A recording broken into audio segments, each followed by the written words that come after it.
Slideshow that is my most recent trip, which is a little bit unusual. I spent about 12 days there, so this is going to be a long show because there was so many things to see and so many explanations of things that I found later on.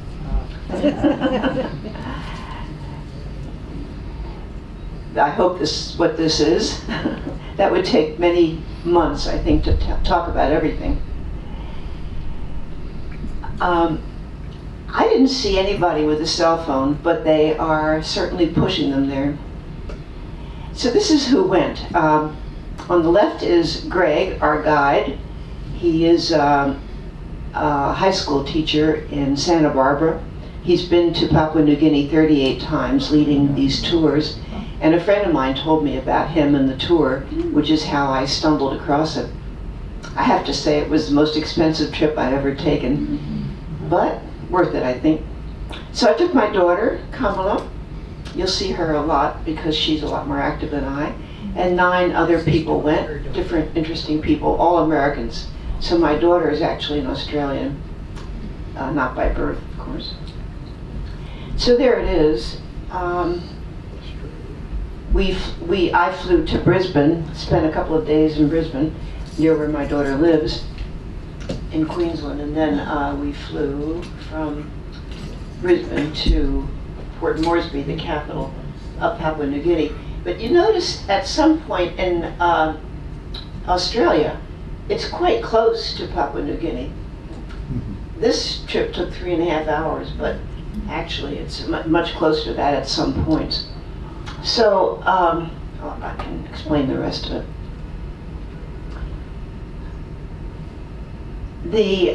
It's in Southwest Pacific in Melanesia.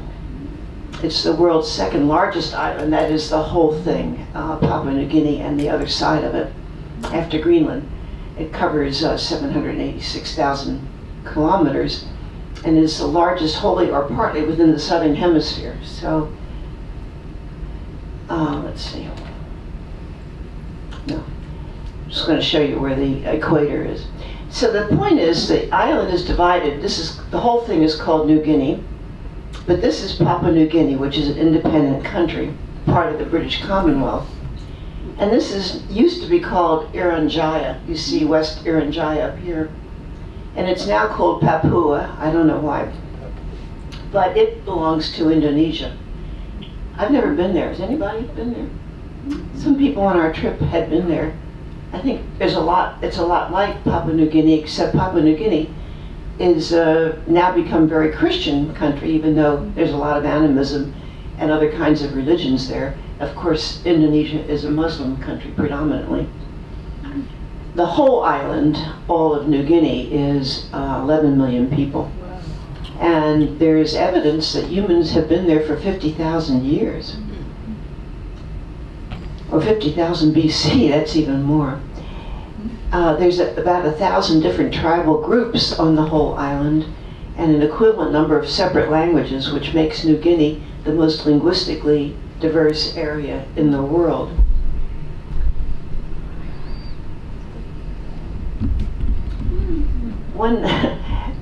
This guy is a marsupial.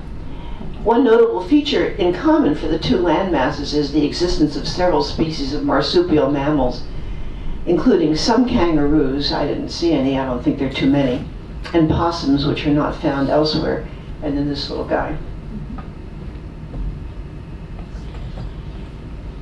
This shows you what Melanesia is. It includes a lot of the islands around New Guinea. I think I showed slides from Vanuatu a while back, and also New Caledonia. And the other islands, some of them, the ones in the circle belong to Papua New Guinea, and the other ones are, some of them independent, some of them belong to other countries. So the 2 land masses have a similar animal fauna with marsupials, including wallabies and possums. Pigs are the big thing there, but they, and several other species of rats, were introduced with human civilization. They're not indigenous to the island.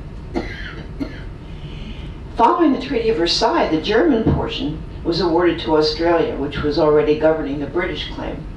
The eastern half of the island was granted independence from Australia, in 1975 as Papua New Guinea. So we'll talk later about it's did belong to Australia for a long time, which was probably a good influence, and some people say it's gone downhill since then. The western half gained independence from the Dutch in 1961, but became part of Indonesia. So that's where it belongs geographically. By the way, this is the equator up here, so you can see that is most of it south of the equator. It's the 54th largest country in the world, and including all its islands, latitude 0 to 12 degrees south. The country's geography is very diverse and in places extremely rugged, even in the civilized places. A spine of mountains, the New Guinea Highlands, runs the length of the island of New Guinea. The country's on the Pacific Ring of Fire, at the point of collision of several tectonic plates. There are a number of active volcanoes, and eruptions are frequent. Earthquakes are common, sometimes accompanied by tsunamis, so I'm happy to say none of those things occurred during my visit. You get an idea of the shape of the country. So we started in Port Moresby, and we went up to the highlands, back down again, back up again to the Sepik River, down again to the highlands, and back to Port Moresby. So there's a lot of duplication, so you'll see some places twice. There are hundreds of ethnic groups indigenous to Papua New Guinea, which people refer to as PNG, which I might just call it for short. There's still, though, at least 40,000 expatriates, mostly from Australia and China, who live in PNG. PNG has more languages than any other country, with over 820 indigenous languages, representing 12% of the world's total languages, although most have fewer than 1,000 speakers. The transportation situation is not good, so it happens that many villages are totally isolated from each other, and that's how these languages developed. And people, unless they have to go get a bride from another village, hardly have any traffic with other villages because it's very hard to get around. You'll hear more about the Huli Wigman later on. He's pretty famous. He lives in the Southern Islands. And it's a very complicated get-up that he's got, if you'll notice. We'll talk more about it. The feathers, the wigs, the face paint, the beads, the leaves, all part of his outfit. Takes him a long time to get himself together. Longer than some of us. Most of the population live in traditional villages, and you'll see many of them, especially along the Sepik River. And they are as diverse as the languages. It's also one of the most rural, as only 18% of the people live in urban centers. That's really unusual nowadays, as people now gravitate toward the urban cities. That's not true in Papua New Guinea. In fact, it says in the Constitution that those villages, native villages, traditional living should be preserved, and they are. The country is one of the world's least explored. Culturally and geographically, it is known to have numerous groups of uncontacted people. During our stay, we bumped into several anthropologists, photographers, sociologists who were going to these uncontacted people living in their villages, taking pictures, and writing books and monographs about them, because very little is known about the cultures of many of these people.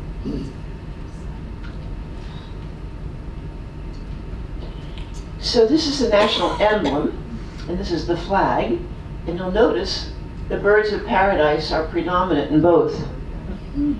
And when you see more of these warriors all dressed up, you'll see where the birds of paradise go. They go to very elaborate headdresses. So of course they're very valued in Papua New Guinea, which has a number of species of birds. I didn't see any birds of paradise, but some people did see them in the woods, in the forest. This is the currency. The coins are a little more interesting. I'll show them to you. It's called the kina. I think it's worth about 37 cents of our money. It's a pretty stable currency. You can exchange it in Australia, other places. So the capital is Port Moresby. That was our first stop and also our last stop. It's a high crime city. We were told not to go out at night and not to go out during the day unescorted. We were usually escorted everywhere anyway. It's reminds me a little bit of La Jolla without, I mean, La Jolla doesn't have the crime, but you can see. So there it is, and there's how it, Port Moresby is the transportation center. There are no roads into Port Moresby or out of Port Moresby. There are plenty of roads in Port Moresby, but there's no way to drive to Port Moresby. So Port Moresby has one of two major airports in the country. So even Port Moresby is a very isolated city, even though it's the capital, and pretty civilized.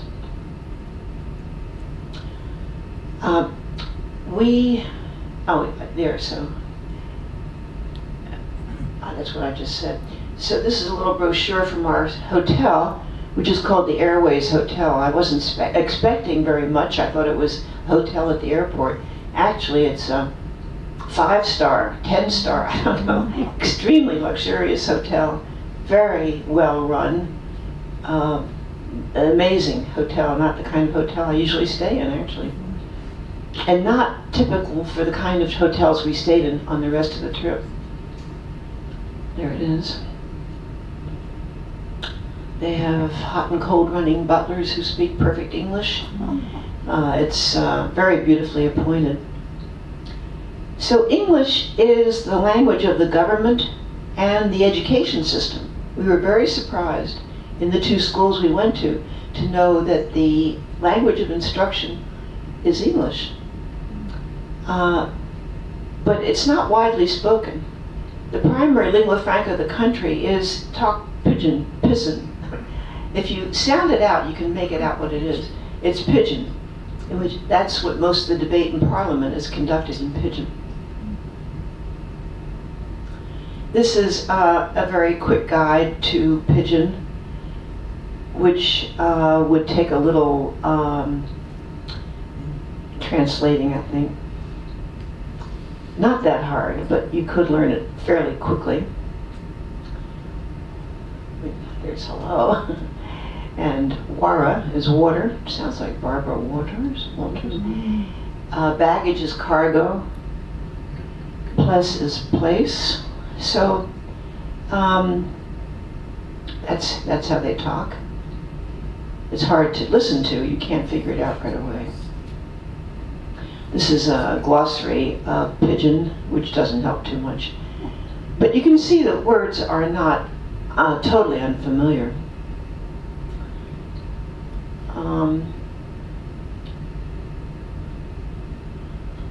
Toilet. Shit house.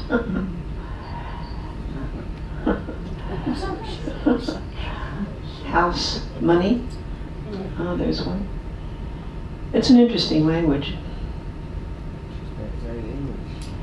Bill Clinton was there at our hotel and visiting Port Moresby. I don't know when that was exactly. The staff is attractive and intelligent and solicitous and speak English. There's a very beautiful coffee shop. We didn't even have time to eat there. A very nice gift shop. And upstairs along the poolside is this beautiful dining room with a lavish buffet. Just like so. So there's seafood, meat, hot dishes, cold dishes, desserts, and this gorgeous array of fresh seafood. And there's plenty of security. Otherwise, the hotel could be a target for a lot of people living in Port Moresby. I think that is referring to our hotel, I'm not sure. I think there's plenty of weapons around Port Moresby. Outside the hotel are these beautiful, something like totem poles. This one could be from India. It's a bit of pornography there, if you look carefully. And this one is also very interesting. I just mentioning it incidentally that homosexual acts, I don't know what's going on here actually, but are prohibited by law. And the churches, of which there are now many Protestant churches and, well, Catholic churches not so much, Protestant churches have cracked down on what they call pornography. So the hotel is immune from this censorship, but a lot of other places have had drapes put on statues and that kind of thing. The central business district is quite built up and looks okay, but it's not a safe place to walk around. Papua New Guinea as a country is richly endowed with natural resources, including minerals, renewable resources, forests, marine things, tuna stocks, for example, and agriculture. Agriculture for subsistence and cash crops provides a livelihood for 85% of the population and continues to provide some 30% of GDP. It's a very rich country, lots of rainfall. Things grow very easily there. The weather is always warm, so they can have several crops a year. So many places, and you'll see on the Sepik River, are self-sustaining. It's like South Pacific, you know, we have mangoes and bananas, we have, you know, things grow on trees, you can eat things, you can hardly ever go hungry in these villages. This is the National Parliament, which is an amazing building. We got to go in, a special treat for us. It wasn't in session. I don't know who built this building, but it is really quite astonishing.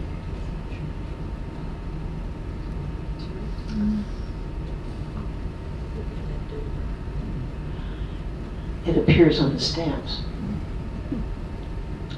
This is a mural inside that got covered up by missionaries, apparently. And this is some of the seating inside. Here's another.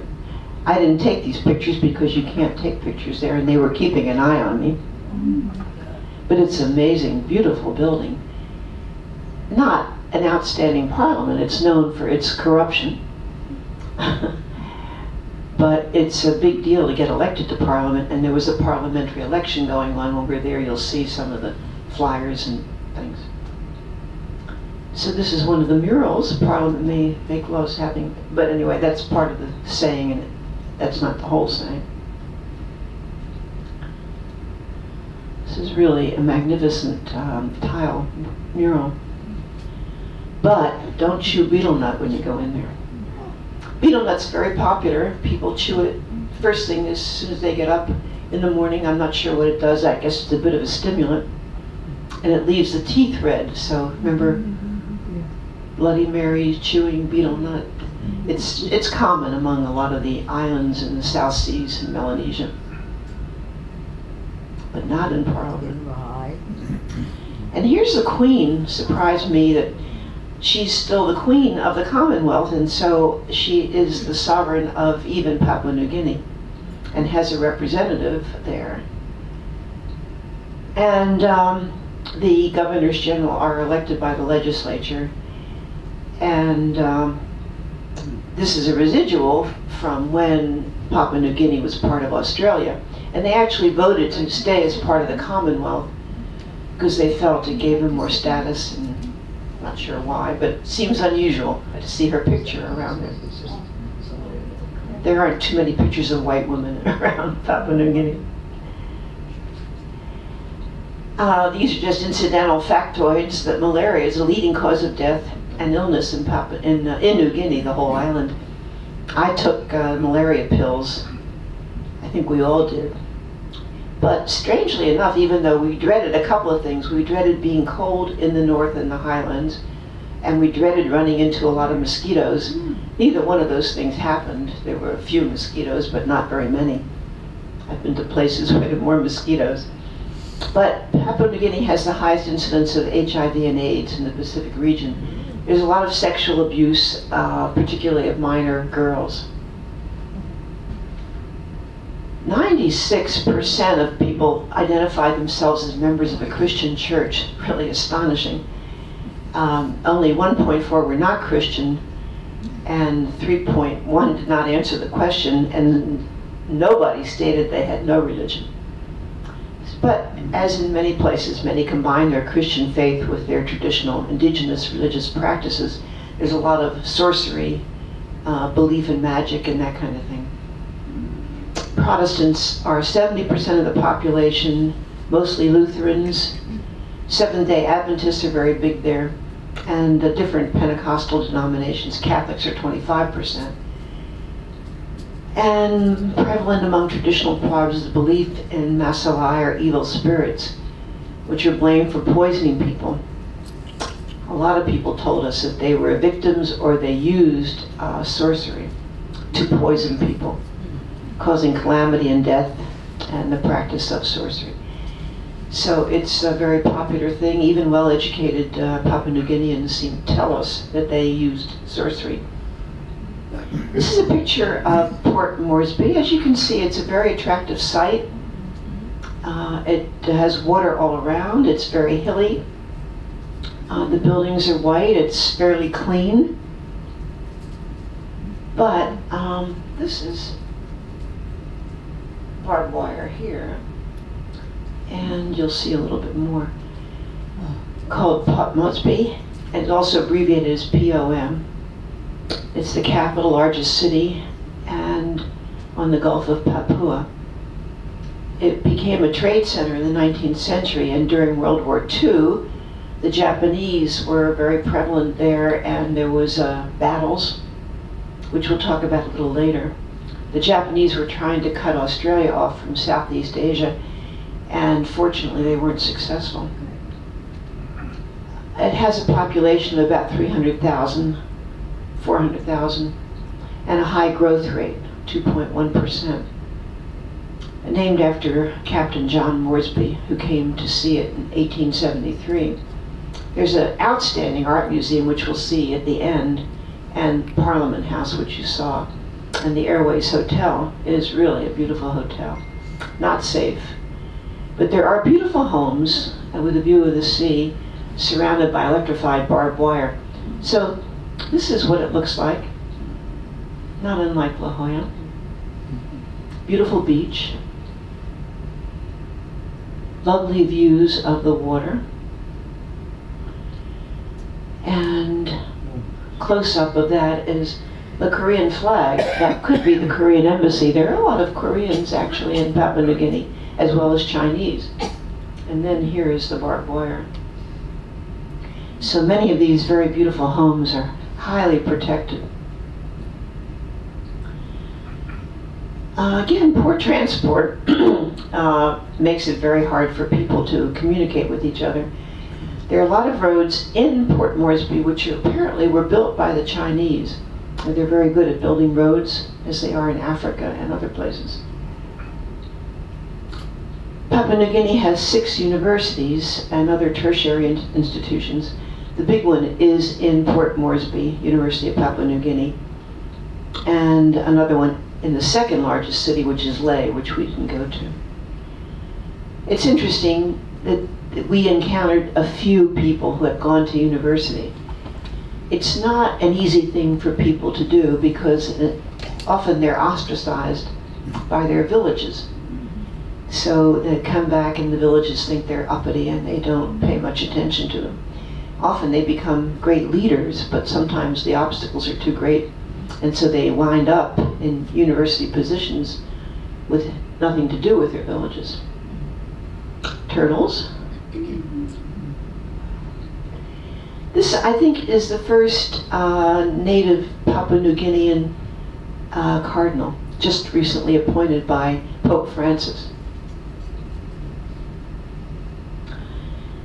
There's a tremendous disparity between rich and poor in Papua New Guinea, and especially in Port Moresby. This is where the poor folks live. We just saw where the rich folks live. It's not so much true in the villages, but it's certainly true in places like Port Moresby, Leh, and other big cities. We went to the art museum, but it was closed, but you can see the entrance to it. You know, you begin to get tired of all these amazing sculptures, but they are really amazing.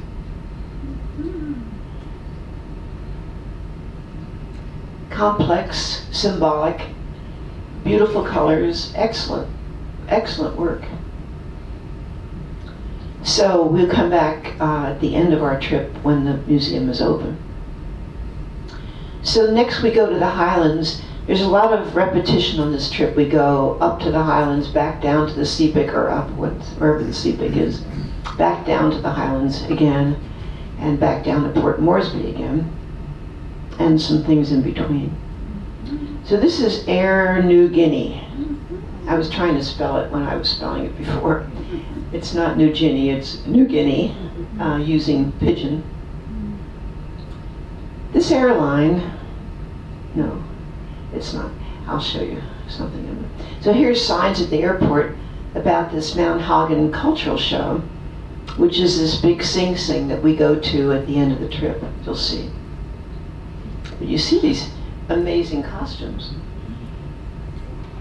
I mean, you think women doll themselves up in our country, in our civilization. Nothing like what the men wear in Papua New Guinea. So there's our more or less route. Looking for Sepik, I can't find it. Anyway, the Sepik River is up here, the Highlands are here, and we were here.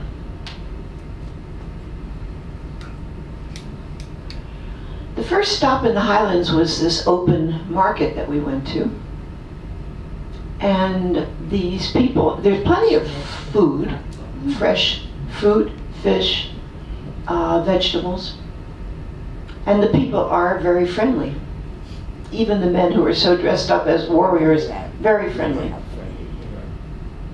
And at some point, of course, I had my iPhone in my hand and I was taking pictures of everything. And suddenly this young man came along and snatched it out of my hand. So I screamed and started to run after him in my feeble way, and everybody ran after him. All the merchants and everybody. And they captured him. And they were furious at him. People were saying, kill him and take him to the police station. His father came. And his father wanted to take him to the police station. They were embarrassed that he would make a spectacle like this, especially in front of tourists, that they would embarrass the merchants at the market.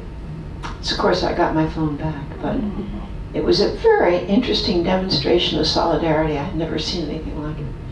I thought the phone was gone, because he ran a lot faster than I did, but boy, they got him right away. These are billums. This is a billum in front of the computer here. They're mostly made by women, and they come in every size, shape, and design you can imagine, color. You see them all over the place, and they're very artistically done. This one we thought was the best one, and one of our people grabbed it up. Muriel, she bought everything. But we, people gave them to us. People gave them to my daughter and to me. They're very handy.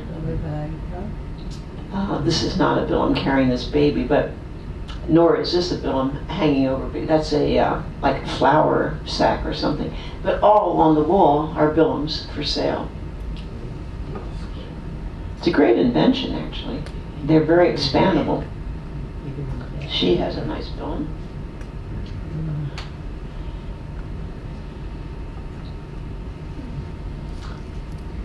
Chicken department. They have very nice smiles. Greg, our guide, used to say that the smiles lit up their whole faces, not just their mouths. They're very friendly, nice, delightful people. They have a lot of wars between them. That's another story, but to us they were extremely friendly. I'm not sure what she's selling.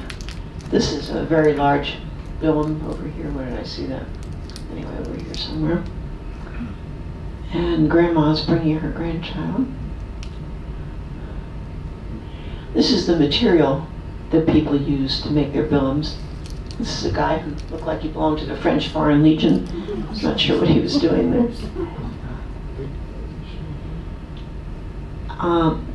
The food is fresh. It doesn't look very appetizing the way it's displayed, but it's pretty good. They have little hats. Greg is trying one on. He bought one. And there's more chickens. And carrots, fresh carrots.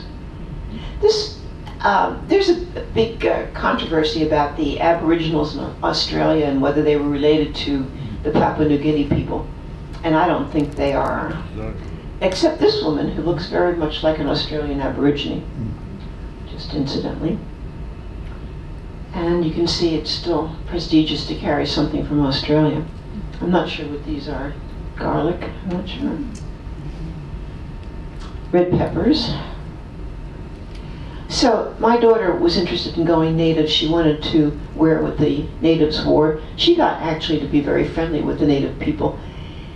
And she learned a little pidgin, and she bought several of these tops, which I can't think of the names of, but that's what a lot of the women wear. Of course, a lot of the women, as you'll see later, went bare-breasted until the missionaries showed up. So the missionaries invented this blouse that's very easy for women to make and to wear. It's quite comfortable, cool. So that's what they wear now. Not always, but most of the time. My daughter bought 3 of these. They're rather pretty. Beautiful straw work. Really excellent. For some reason, at the market, there were all these newspapers. You won't find this many newspapers in San Diego. And they're in English. I don't know what that means. Either there's a high literacy rate in Manhagen, which I think it's probably higher than the rest of the country. But it's very interesting. The Post-Courier had this headline, "Demand for a Better Life." Sounds familiar. Probably the cry of everybody in the world, especially the poor people.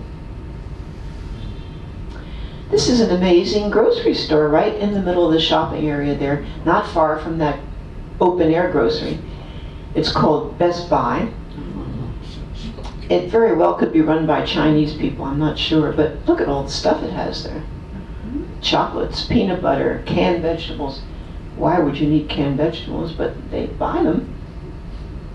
And actually shirts. Some of the shirts I bought back, you bought there. And also ice cream. Look at this bill. She uses it to shop for groceries with. Coca-Cola has become very popular, and often it's included in part of the bride price. So instead of just pigs to get a bride, you can also trade Coca-Cola. So this is the ice cream that you can buy in there. It's delicious and very cheap. And you can see the women wearing these outfits. There's a very nice bill. Come on in, Dan. There's room. It's interesting, these trucks were parked outside of the grocery store. Lutheran Rural Hospital truck and the Manhagen International School. I don't know who runs that, but there's a lot of foreign influence, like you see, for example, in Nepal. And they run schools and hospitals. Some of them are church-run, others I'm not sure. Timber is very plentiful there. There's, I don't know what percent, a large percentage of the country is still forested. And the timber interests, mostly from Malaysia, have exploited the timber that exists now, carting it out in large trucks. But there is, of course, still plenty of it. And of course, it's great for birds. A lot of our people went out to see if they could find birds. That's somebody's hut there in the middle. This is interesting because the sweet potato is imported to Papua New Guinea and is responsible for radically transforming traditional agriculture. It's easy to grow, it's healthier than their taro, and they export it as well. So it has produced actually an increase in population in the highlands. These are banana trees in the back, mostly. I don't know if you want to know all this, but it was very surprising to know that most of the land was owned by tribes and clans. And very little are public lands or government lands. And a lot of the disputes between clans originates from the disputed boundaries. Like if I'm the great-grandfather and I own a tract of land and I have 6 grandchildren, well, I have 10 children, 6 grandchildren, 5 great-grandchildren, and all these people divide up the original land that I had.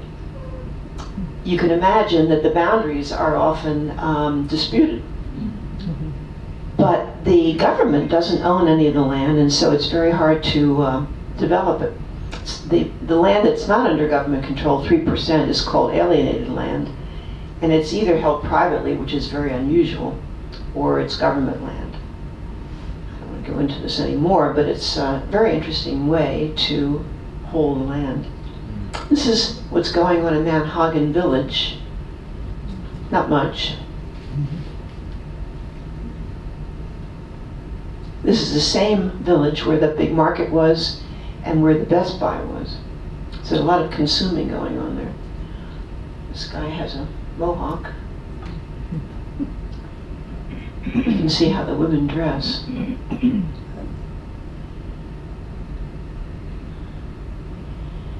As I said, most of the people still live in strong traditional social groups based on farming. So they combine traditional religion with their modern practices and also their sorcery. And that's where primary education goes on. And the Constitution says that traditional villages and communities should remain as viable units of Papua New Guinean society. So that's very interesting, even though in Manhagan they don't seem to be as traditional as in the CPIC, which you'll see. As I said, it's election time, so there's sound trucks going with these very annoying commercials for candidates, and these posters, flyers, whatever. I think once you get into Parliament, you have a sinecure there because you are get a lot of corruption and graft because you're pretty important. I'm not sure what nationality this store is. It could be Chinese, it could be Korean. But I just want to say this about the Chinese. Numerous Chinese have worked in Papua New Guinea actually since before the Europeans ever showed up. But there's a lot of anti-Chinese feeling, and there was actually rioting in 2009 against the Chinese, sparked by this fight between an ethnic Chinese and a Papua New Guinea worker at a nickel factory, which was under construction by a Chinese company. We heard a horrible story about a Chinese merchant in Manhagan who was killed by some Papua New Guinea people who came in and slaughtered them brutally. So there is resentment against the Chinese ownership of small businesses and their commercial monopoly. But they've been there for a long time, also Koreans. This is a Korean restaurant, bulgogi, as you see. I didn't see any Chinese restaurants, though. This could be owned by Chinese. I think it is, actually. Very interesting murals on it. This is just incidental and doesn't fit in here, but this is a bilum from the Eastern Highlands. And as I said before, 1,000 cultural groups exist in PNG. And because of this, there are many styles of cultural diversity. Each group has its own expressive forms of art, dance, weaponry, costumes, singing, music, architecture, and a lot more. So somebody who's expert in all these would know where this sculpture comes from, or even where this bag comes from. And you'll see a lot of it not identified necessarily by tribe. So we took a bus back and forth. These are our bags from the marketplace. And this is Greg talking to us.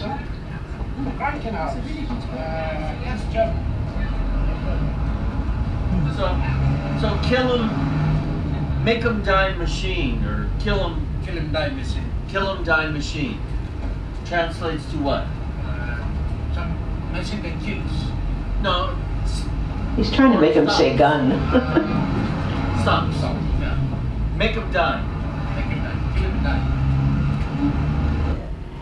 We liked Greg as our guide. He was very interested in educating us. He showed videos at night about different parts, different history of Papua New Guinea. He had us talk to the hotel staff in private about their lives. And he always tried to teach us different things about the regions we were in. I thought he was excellent as a guide. The last we heard from him, he was in the ICU. We don't know what was the matter with him. He kept saying this was his last trip after 38 trips. But people who knew him, everybody in the villages knew him, and so it seemed sad that he would stop going. This is people hanging out their clothes to dry, but I just want to mention their use of renewable energy is really impressive. It's 2/3 of the total electricity supply, renewables. And there's a master's program in renewable energy at the University of Papua New Guinea and a Center for Renewable Energy. So there you are. They're way ahead of us. There's no pollution there except maybe a little bit in Port Moresby. But they are interested in using sun, wind, hydroelectric, and they do it very well. Coffee drying. When it rains, they pull the edges and then just close it up. Hello. We were a big novelty. We weren't much of a novelty. I think they'd seen tourists, but When I first came here, they would shriek and scream with excitement. Now it's like going out of Dad's body.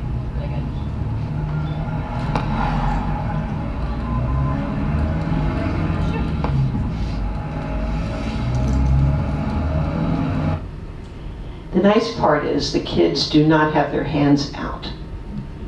And Greg was very careful to tell us not to give them anything. You know, you see that all over the world with the kids with their hands out. Vietnam is one of the worst, Morocco. But if you don't give them anything, they don't expect you to give them anything, and that really helps.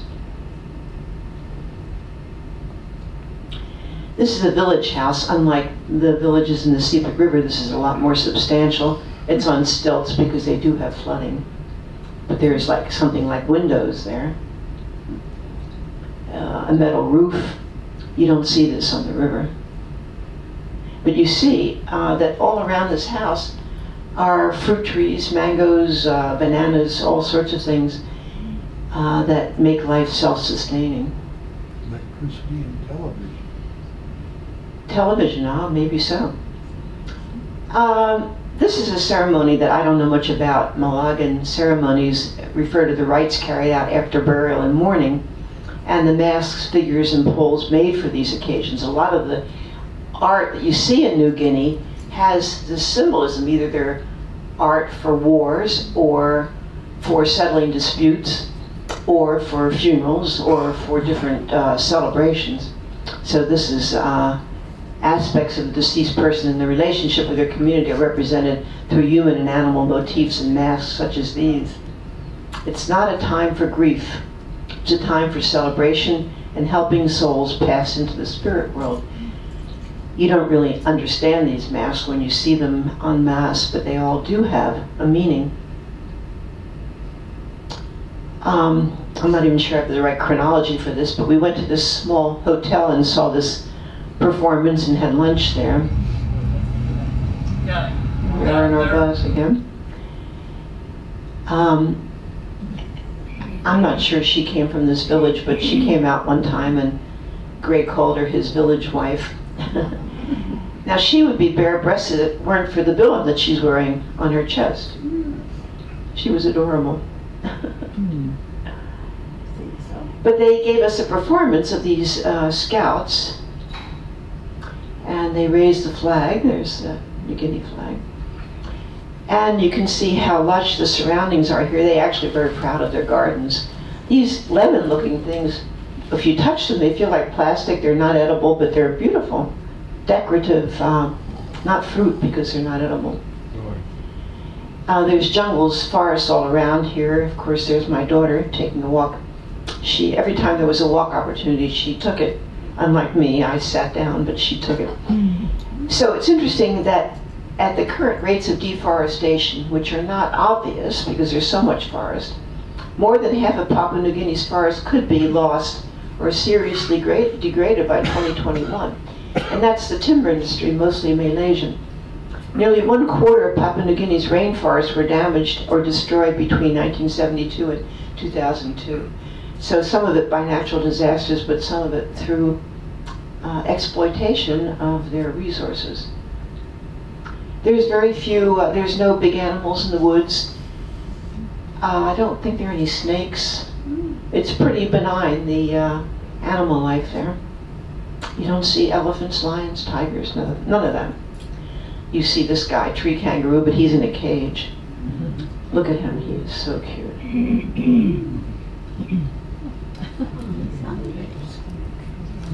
Who else eats that way? Pandas. Yeah, they eat that way. He's a marsupial.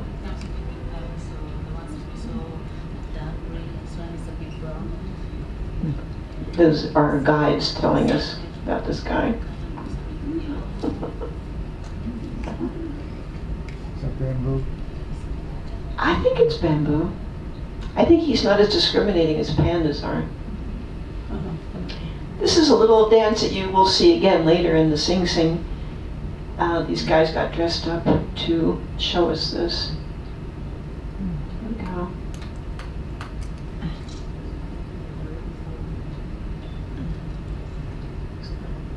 I'm not sure what the significance of this is, but you see it fairly often. Of course, a lot of these are young men, young boys. They're very small. So Papua New Guinea is classified as a developing economy by the IMF. Strong growth in the mining sector and the resources. So in 2011 was the 6th fastest growing economy in the world. It's not clear how much the natives gained by it, but the Malaysians, the Australians, the Chinese came and are taking the resources, hopefully to the benefit of the people. Mining is a major economic factor, and local and national governments are discussing the potential for resuming mine operations in Panguna Mine in Bougainville province. Bougainville is an island off the coast. A lot has gone on there, a lot of agitation. I guess there was a little civil war there in the 1980s. There was an act in 1976 passed to eliminate sorcery and black magic, but it was repealed in 2013. It would be impossible to enforce that. An estimated 50 to 150 alleged witches are killed each year. I'm not sure by whom or what that is about. This is a little plane that we took from Manhagan to another place, Sepik River, I guess. And these planes are run by Bob Bates. You'll meet him in a minute. And he flies, there's 2 of them. He flies one, he's Australian, and then his friend from New Zealand flies the other. And they built the airstrips and they bought the planes. And Bob Bates built the hotels in each of those locations, and he single-handedly has promoted tourism in Papua New Guinea through the use of these planes and these very nice hotels that he's built. So I mentioned the mountainous terrain that limits transportation and travel.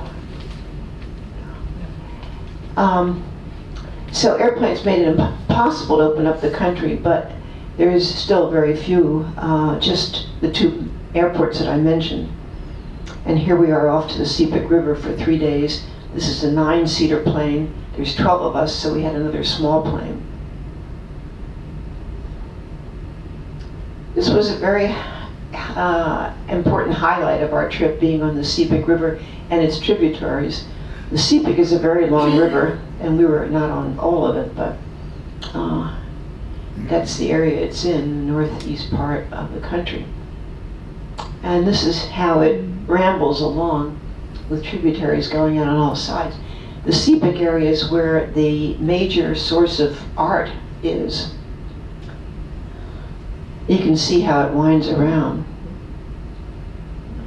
This is our boat that we took from place to place and to the hotel.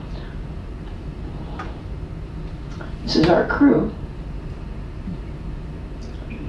These are two of our friends here, Muriel, who bought everything in sight. I'd be anxious to visit her house someday. And Stephen, who lives in New York City, who came into a lot of money because he worked at Citibank and sued them. And he goes to a different country every month, but not in a superficial way. He does learn about the country and he does enjoy what he sees. He's got a Sri Lanka shirt on there. These are not Muslim people. These are people who have this hat that they wet and they put on their heads and it keeps their heads cool. But they're just from South Dakota, I think. So it's very primitive, almost Stone Age living here on the Sepik River. And the water level rises and they have to often move their homes. So the homes are very flimsy. Not like that house I showed you in the village. And this is us cruising along. This is our hotel. And again, this man that I mentioned, Bob Bates, who built the airstrips and the hotels, built this hotel, the Sepik Spirit.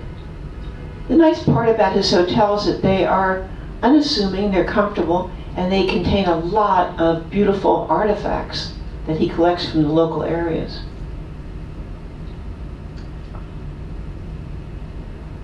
Here's our living room. I don't know if men want to see this, but there were a lot of sexual symbols there, so if that gives you an inferiority complex, I'm sorry. My fingers in a lot of these. So we were sitting there and these Westerners came aboard. I didn't know who they were, nobody knew who they were. This is the manager, by the way, of our hotel. I mentioned later on that Bob Bates appoints a lot of women to be managers of his hotels. This is Kathy, she did a great job.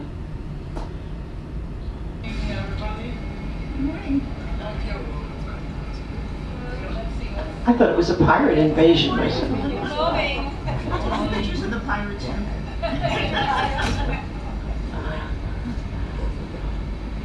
We saw them later at another hotel. Are they Germans? They're German, yeah. There's my daughter making friends with the natives. The natives were wonderful. They seemed very intelligent, very friendly. Really did their job very well. They prefer to be called nationals, not natives. This is some of the artwork on the boat. And it all has great meanings, but I don't know what they are. I won't take this personally, Norman. I don't know whether this statue was looking at this statue or not, but you could possibly figure that out. So the next morning we went to see a school on the Sepik River. And we always had these nice guides who would tell us things.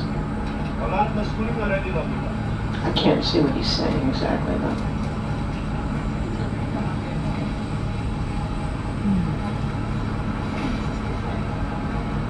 Expected a lot of mosquitoes, but there weren't. This is some of the houses in the villages along the river. It's a beautiful sight. These are not all the Sepik River, they're tributaries, but it's lovely to ride along there. Here's a school that we went to. They provided all of us with headdresses, like my daughter's wearing there, like he's wearing. You see some of these students are old. They take students up to 20 years old who may not have gotten an education earlier in their lives. Here's the school, the teachers, the students, small school. So many tribes use these garum drums. We use them in our boat to signal that it was dinner time or time to go to an event or video time. And the drums are formed from long hollowed out tree trunks and carved in the shape of various totem animals. Here it is. That's how we knew it was dinner time in our boat.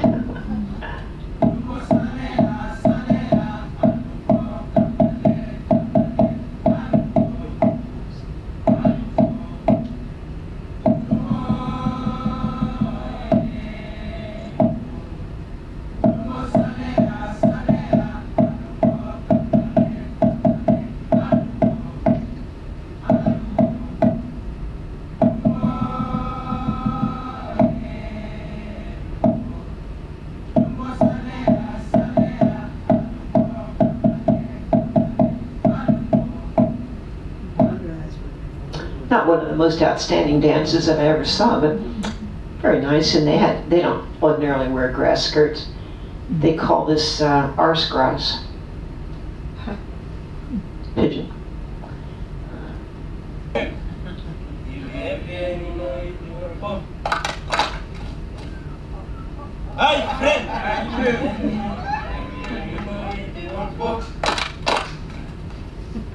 Sound familiar? Yes. I think they're singing in pigeon, if you're happy and you know it. Yeah.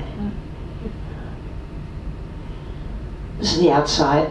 Seemed maybe there was another classroom, I'm not sure. There weren't many classrooms there. This is the inside. Looks a little barren because all the chairs are outside for us.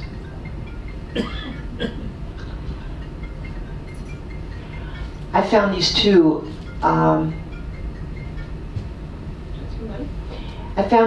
books on a kid's desk, obviously written by a Westerner, maybe Brit, I'm not sure, but that's what they're using. The blackboard. Again, in English, everything's in English. There's a wonderful, we were asked by Greg to bring things to give to the villagers. And my daughter took it very seriously in her little town of Australia. She had a little basket out there in the middle of the town with a sign for Papua New Guinea people. And she collected a lot of school supplies and things like that. So she had a little ceremony there, which I couldn't somehow get that video on my slideshow, giving these things to the principal and making a little speech about the importance of education and what their community is like and what this community is like, and especially for girls, education for girls. These are some of the things we saw along the river. You can see how high the river is. So the dugout canoe is the main form of transportation between villages. And you saw the dugout drum, basically the same idea. Come in all sizes. So we went back to the ship and the boat, or whatever, and these were some of the artifacts I looked around to see. The crocodile is very big, especially on the Sepik River. You know, these are Stone Age people who do these amazingly intricate carvings. I think it's remarkable. So that was a sign announcing our evening, 7 o'clock dinner, and then we saw this movie called First Contact, which is somebody had the foresight to do a movie about what it was like for the natives when the Westerners sailed into wherever they sailed into. And the natives had never seen such a thing. There was also a helicopter, and they attributed all kinds of magic to these strange people coming. Very interesting little film, documentary. This is a picture, not my picture, of a spirit house. The men's house is the place where important decisions regarding the village are made, by men of course, where boys are initiated and become men, and ceremonies to please the spirits are performed. Here the crocodile is worshipped as the water spirit. In excruciatingly painful ceremonies, young men have their backs cut to resemble the markings of the crocodile. I only have one picture here in the slideshow, but you'll see. So it's symbolic of strength and power. You know, usual male initiation rites where the boy gets initiated. So the next day we're off to another village. The Sepik River is the longest river on the island of New Guinea. And you can see this is the Indonesian part, that it does slip into that part. It includes swamplands, rainforests, and mountains. It's the largest, possibly the largest uncontaminated freshwater wetland system in the Asia-Pacific region. I don't think it was uncontaminated enough for us to drink out of it, I don't know. But I guess people do. So it winds in a serpentine fashion like the Amazon and winds up in the Bismarck Sea. It has no delta, and it goes straight into the sea. It's 700 miles long, including all the curves. There's no major urban settlements, but lots of small ones. And there's no mining or forestry activity in that river area. This is sugarcane. Natives say they eat it. I thought it was something else.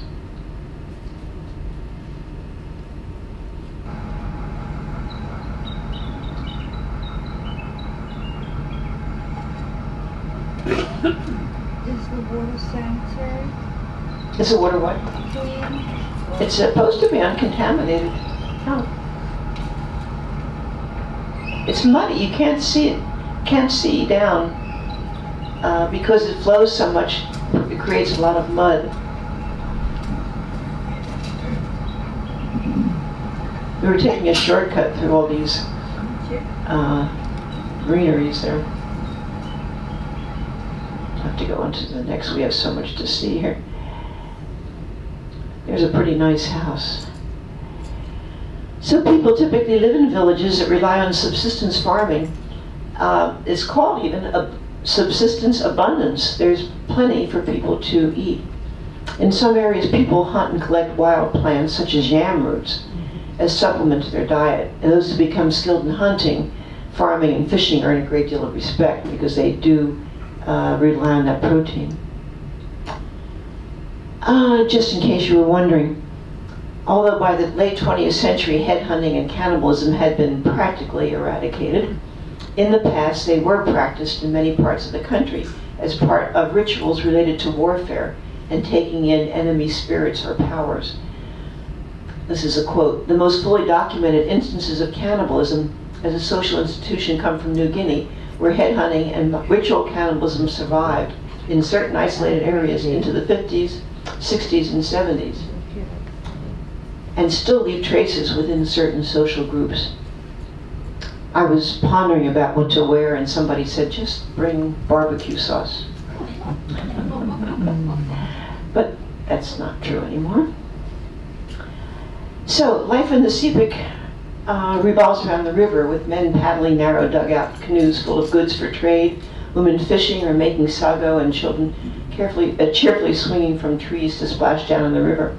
The Sepik is a gallery of tribal art. Each village boasts a unique style, and almost every villager is an artisan. You can see these dugouts. We'll talk about those later. The people of the ecologically diverse Sepik region speak more than 250 languages and are knitted together in systems of trade and cultural interactions. So some of them are related to each other because you can't marry somebody from your own clan, so they have to go find a bride somewhere else. The bride, when women marry, they go to their husband's clan. This is a very nice house in this village. Do they go to work or? They work? No, they don't need to work. So this is the bow of the prow of one of these dugouts carved in a crocodile way.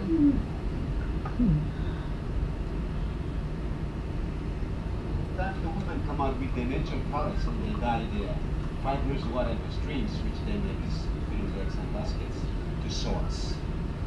And I think they don't really know that we are coming today or this afternoon to this village, but we'll just give it some time and look around at what they display for us to see. And when they are ready, I'll give you a yell and then we can walk over and see their weaving or radio. Okay. That's Michael. We're going to hear from him later during the Sing Sing. He's a lovely man. So on the Sepik River, there's a tradition of wood carving, often in the form of plants or animals representing ancestor spirits. The tribes produce magnificent wood carvings, clay pottery, and other arts and crafts within the broader tradition of New Guinea art. This is how things are laid out when we come to the village. This mat underneath is quite beautiful.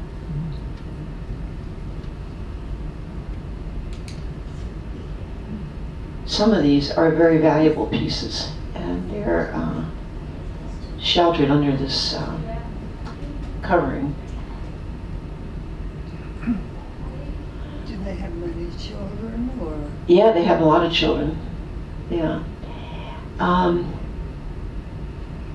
Greg had a system. He would tell us when something was a very good, important thing to buy. And it was something like, I would buy this. And if he thought it was nice, he would say it's very nice, very pretty. But if he said, I would buy this, it was usually a treasure. And our group was very interested in treasures. I wasn't, but I didn't know I'd come there to shop. So I didn't buy very much. But so this is interesting. I stumbled across this on Google. So this is where you can buy Sepik River art. And this is the price. Here, I don't know how tall this figure is, but it's $2,200. This nose mask, which Muriel bought one, is $5,000 at this particular website. And then this wooden figure, and again, I don't know how tall it is $325. So actually, you could pay your way by buying all this art and selling it, I suppose. But on the other hand, there's much cheaper websites. Here's a billum for practically $150. A billum that you get for $2. Astonishing. And here's a spirit mask for only $125. I don't know what the difference is really. Another one for only $200, and this one for $75, which looks very nice. So if you can't go to Papua New Guinea and you like the art, just go to Google. I didn't think about doing that before I left, or I might have done something different, I don't know. So headhunting used to be, look at him. This is the initiation scarring that's done to young men. I've seen the backs, so they're even more scarred. It's a very painful procedure, but it's a mark of manhood. So anyway, they used to be headhunters. They used to use the heads, as in Borneo, to decorate the houses. And some of them were cannibals, some of them weren't. Human flesh was eaten until fairly recently, and some of the older men from villages remember tasting it as children. They will tell you that it tasted a little bit like chicken, in case you were wondering. So here's a little reception committee and people laying out their wares. They look very fierce, but they're very nice. Here's some, they were doing a dance for us, and I was getting really hot, so I went under the shelter and found these campaign posters, and also saw the people getting undressed after the dance. Strange, actually. They didn't even notice I was there. Didn't care if I took pictures or not.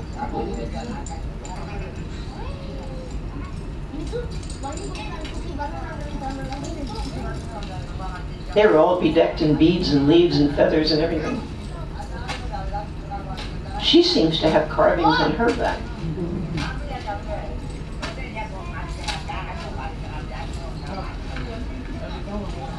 Very interesting. What Yeah. medical, don't they get infected? What about doctors, hospitals? I don't think doctors are a great commodity there. I don't know. I'm sure they have a lot of herbal medicines that we never even heard of. So, a cruise to the Sepik Basin is both a cultural discovery of National Geographic proportions and a retreat to a world where mankind still lives bound by and at the mercy of nature. I took that quote from somewhere, but it's true. It was a lovely 3 days to be there in the Sepik. People are sort of innocent, as she's covered only by her billum. If she's a she, I don't even know. So revering the crocodiles that inhabit the rivers, the people of the Sepik have traditions and customs that can be found nowhere else, building large and elaborate spirit houses in their villages to house the good spirits, and at times the menfolk of the village, and producing intricate wood carvings to ward off the evil spirits.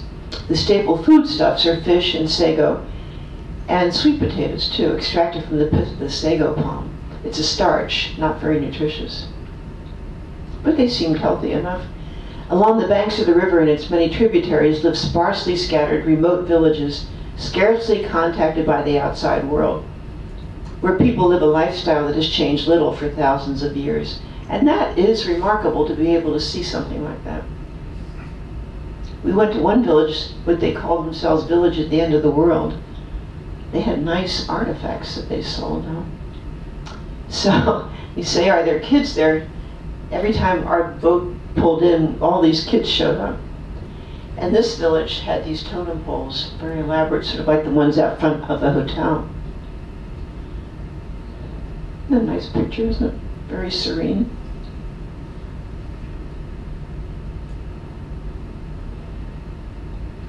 This is the largest crew in a dugout that we ever saw. I don't know how many people are on there, but the dugouts are made from the trees. You see the trees that are around, and they're usually not that wide. So to find a tree that's wide to make a dugout to hold all these people took a lot of. There's a specialty, some, huh? And a motor. And a motor, yeah, that's right. They did a little cheating there. But there are people who specialize in finding these big trees.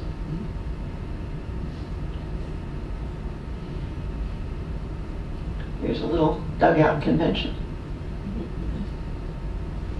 Unusual to see a dog. There's a lot of stuff you can buy.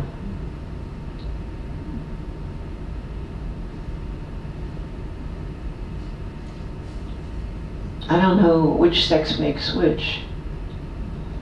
I think the men make the carvings, but I don't know.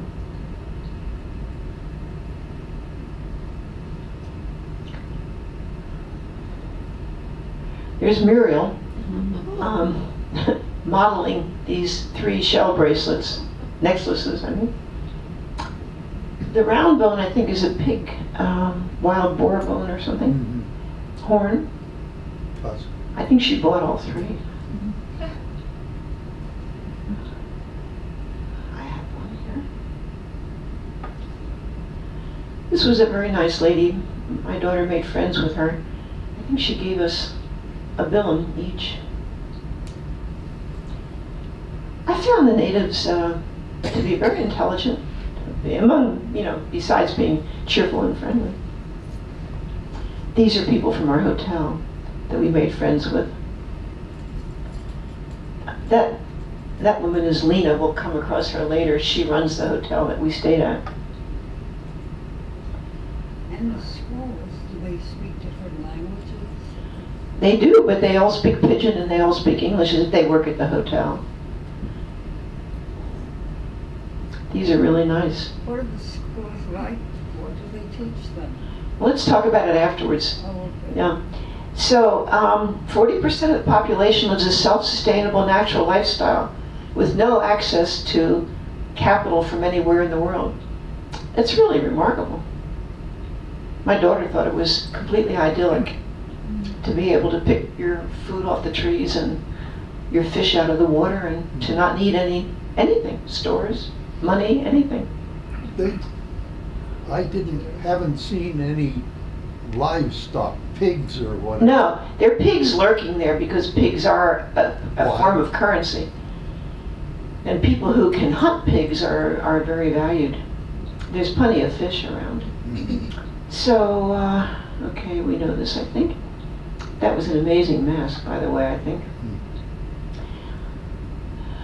More things. As soon as they saw our boat coming, they put out all these sheets with stuff on them.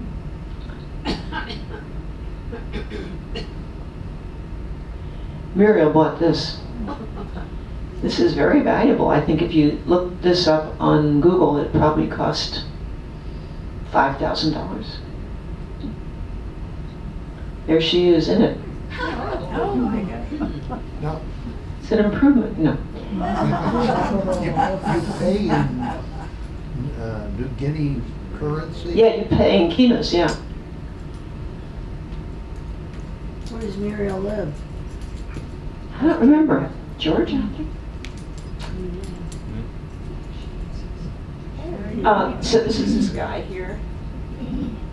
And And in this village, when you buy one of the sculptures, you get to meet the artist, and that was he, and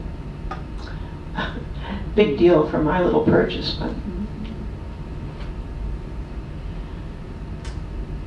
But this is a carver, a very good, talented guy. He lives up here with his family, and this is what's hanging on his clothesline. He's got kids. Somebody gave him some stuffed animals, I guess. And he has a cat.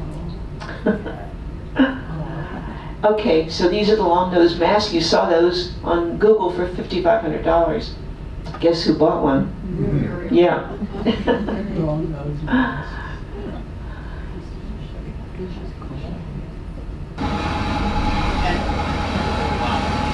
probably look at the book and draw their paintings too.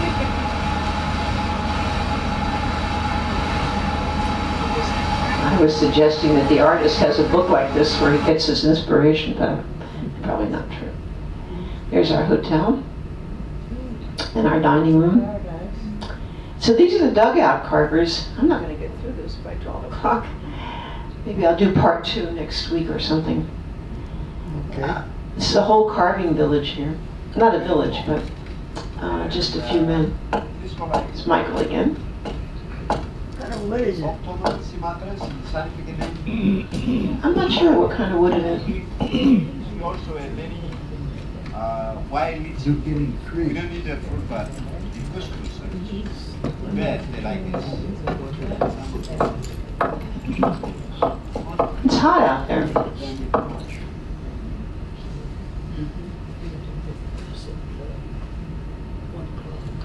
You have to go on fishing, find food, talking fire, it's all done by those. So they must be. So when we have vegetables, we have different kinds of trees and rocks. Like this one here, it has been watered down the river, and they look good for making candles. Taking the bark off.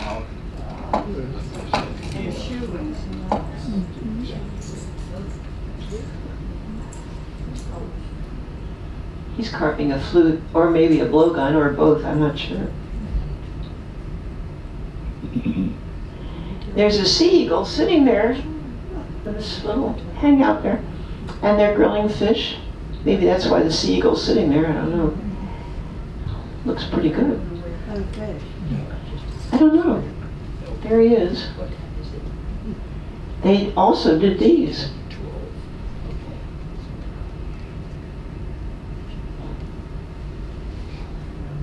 This one has a motor. So we had a Mother's Day celebration on the boat. There it is. There's our staff. They're wearing, Ken has a shirt like this that we got in the Best Buy store for the staff.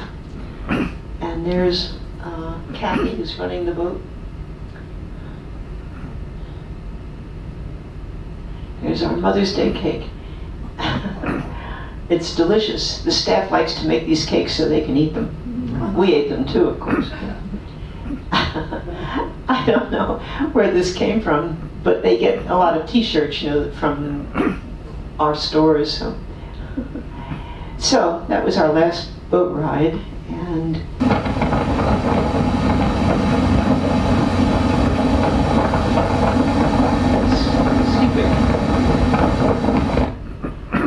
spelled wrong.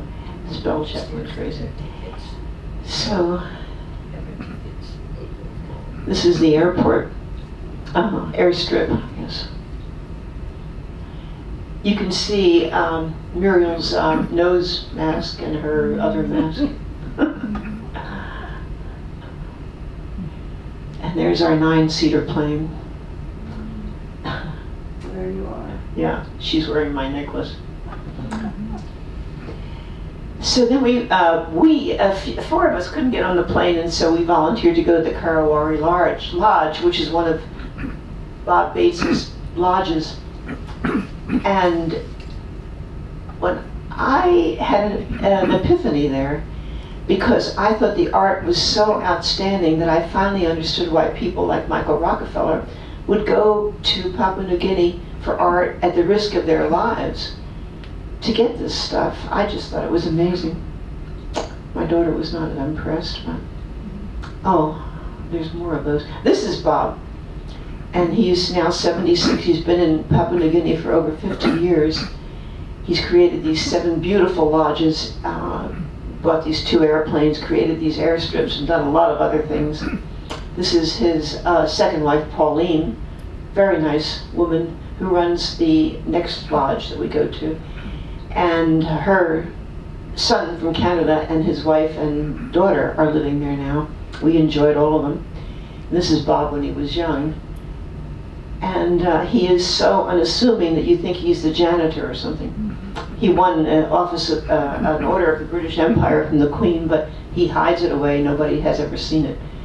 He's really an amazing guy. And I think Papua New Guinea can attribute all the success of tourism to what he has done there. These are some of the things in his lodge, Karawari Lodge. This, I think, is a very old figure. You don't see this around much. This is what converted me into realizing what an art treasure this is. These are for sale, so. Huge pieces.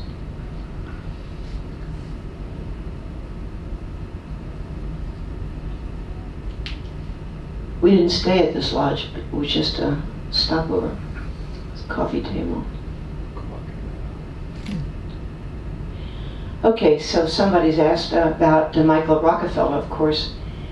And November 1961, he and his Dutch friend were in a canoe about 3 miles from shore when their pontoon boat overturned.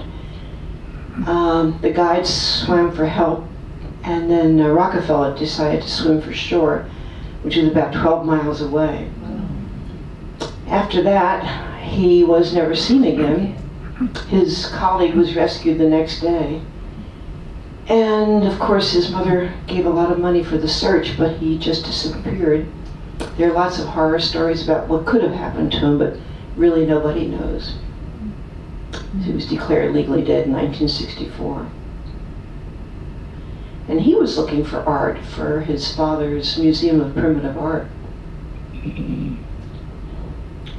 This is Lena, who runs this Karawari Lodge. And she and Kamala made friends with each other, and she's going to visit. Her life is very interesting. We had the opportunity to learn about her life.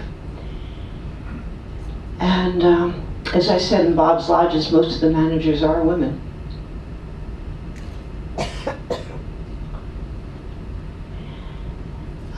World War II did not occur in this area, but it could have. The Kokoda campaign, Kokoda campaign. And this is a little history of it. Most important battle of World War II. In 42, Singapore had fallen, and Darwin, in which the Japanese did bomb Darwin on the mainland, had been bombed, and the Japanese army had landed in Papua New Guinea. So they, anyway, there was a battle with the Australians, the New Zealanders, the Kiwis, and to make a long story short, the locals, the Papua New Guinea locals, who they called the Fuzzy Wuzzy Angels, kept a supply of ammunition, food, and other supplies. They evacuated wounded soldiers along the Kokoda Trail, which is extremely primitive and hard to navigate. So all of the Japanese came within 40 kilometers of Port Moresby. They were pushed back north, and by 1943 the advance had been repulsed. But listen to this. 1,000 Australian soldiers were wounded and 625 killed. Some 1,300 Papuans and 450 Japanese also died. It was a bloody battle. There are documentaries about this battle. And the Kokoda track is an Australian heritage destination. Many Australians hike that track, which is pretty rugged, to memorialize the sacrifice of their soldiers and also of the native Papuans. It's equivalent to the Anzac Cove at Gallipoli for the Anzac troops for the Anzacs. So that's just an incidental thing. I think Let's see, we're going to Manhagen. A lot of interesting things are going on there. The Huli wig makers are there. The cosmetic school for where you learn to put on your war paint is there.